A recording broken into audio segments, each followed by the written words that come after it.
Jadi masalah saya sebelum ikut TED itu, saya juga ada penyakit fisik pastinya ya. Jadi GERD itu udah pasti, insomnia ada, dan mungkin ada kecemasan juga. Jadi saya sebelum ikut TED itu saya rutin mengkonsumsi obat ya. Jadi menurut saya itu sudah sangat mengganggu banget ya. Dan untuk GERD-nya juga saya sudah parah. Saya juga rasanya capek dengan permasalahan yang ada. Kalau untuk penyakitnya sendiri itu memang dari saya kuliah, wajar lah ya.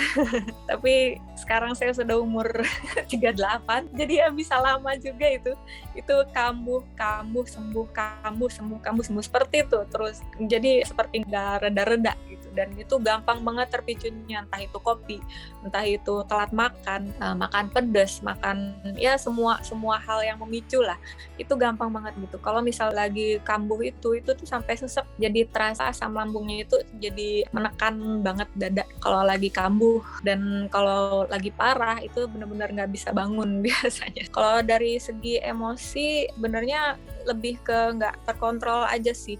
Jadi saya lebih ke overwhelm gitu dengan diri sendiri gitu. Ini sebenarnya saya kenapa ya gitu, seperti itu. Setelah TED ini udah jarang banget seperti itu gitu. Bahkan saya entahlah, saya nggak pengen kayak bernyali banget gitu kayak orang mukbang gitu. Enggak. Tapi pernah lah gitu makan yang pedas, terus minum kopi yang kira-kira mereknya ini memicu saya gitu. Saya coba, itu saya baik-baik aja gitu. Itu saya amazing banget sih.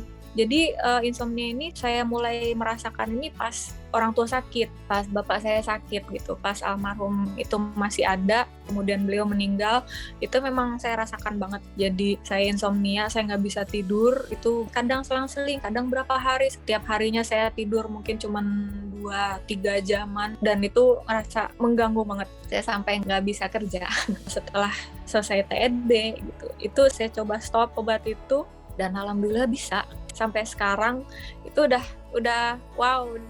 beda jauh lah, saya udah bisa tidur normal lah intinya. Selama saya ikut TED itu ada satu sesi yang menurut saya itu powerful banget, dan itu benar-benar saya ketemu akar permasalahan saya selama ini itu di mana, umur berapa, kapan, sebelumnya itu saya nggak tahu. Dan setelah saya ikut TED itu ketemu semuanya itu, dan bisa dibersihkan gitu. Masalah yang inti ini di keluarga ini, masalah emosi, belief negatif, kalau memang sudah kena, dia udah bisa clearing gitu, sudah bisa beres, inner child kita udah bisa beres, yang lainnya ikut gampang sekali. Soal belief ya, banyak banget itu belief gitu. Soal keuangan, saya nih susah sih dapat rezeki, saya nggak mungkin nih. Setelah saya coba ya TED gitu, dan beberapa topik dari Posvida itu kok ada aja ya yang datang gitu tambahan di luar gaji. Jadi wow, itu benar-benar saya juga nggak bisa inilah, speechless lah saya juga, kok bisa ya. Dan mungkin beberapa resolusi saya tuh sudah terwujud gitu. Saya merasa memang perubahannya jauh banget dari saya sebelum TED itu, dari semua sisi. Bahkan kalau untuk Posvida sendiri itu memang selama saya ikut TED itu tidak pernah yang namanya menjudge saya. Jadi selalu bisa menenangkan saya, selalu bisa memberi solusi seperti apa gitu. Jadi memang Posvida ini lebih membimbing saya gitu. Dan pastinya saya tenang banget gitu, saya tenang, saya lebih relax. Jadi saya nyaman banget gitu dengan Posvida seperti itu. Ini sangat-sangat worth it. Saya nggak bisa ungkapkan dengan kata-kata. Dan memang TED ini nggak ada duanya menurut saya. Buat yang memang masih ragu untuk ikut TED, sebaiknya nggak ragu lagi ya.